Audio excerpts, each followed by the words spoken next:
In just a few days, Ukraine will mark 2 years since Russia launched its full-scale invasion. And as Nicole Williams shows us, for Ukrainians who fled, including to here in Canada, the war continues to shape their lives and their future. Even 2 years on, safe with a Canadian family, the memory of the war is still fresh for Oksana Orel. We were hiding at night in basements, so it was a very scary time. Orel and her husband planned to enlist to fight for Ukraine, but then she found out she was pregnant. A lot of kids in Ukraine died, and they're still dying. So that's why my priority was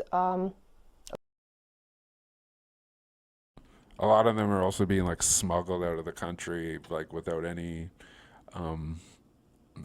like record of where they're going, because there's such a mass exodus from the country, and because they're white babies.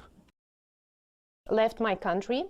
Orel ended up giving birth to her daughter in Canada alone. Her husband still fighting in Ukraine, or at least she hopes. He's been missing since January of last year, and her homeland still being torn apart. It's pure madness and hell. You can't be happy when your home on fire. At Ottawa City Hall, a children's choir sings the Ukrainian national anthem to mark the dark anniversary. Some of them far from home. And I cried because I didn't want to go away. More than 220,000 Ukrainians. A lot of blonde hair, blue eye kids there.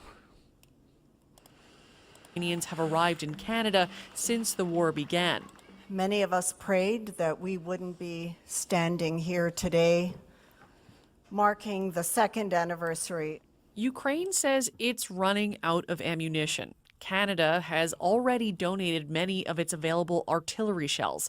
Ukrainians here say providing their country with the weapons it needs should be top priority. I am often asked, how and when is this war going to end? And I say that the only way it's going to end is if we keep fighting war.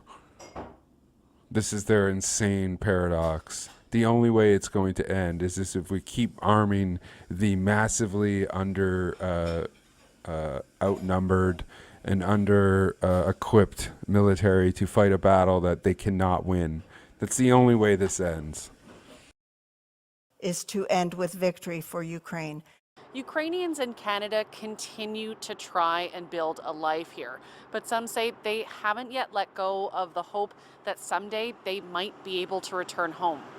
Nicole Williams, CBC News, Ottawa.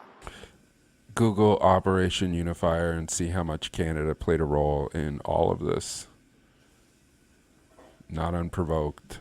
Obviously not a good thing either, and war is never a good thing, and invading another country ain't cool either, but it didn't happen unprovoked.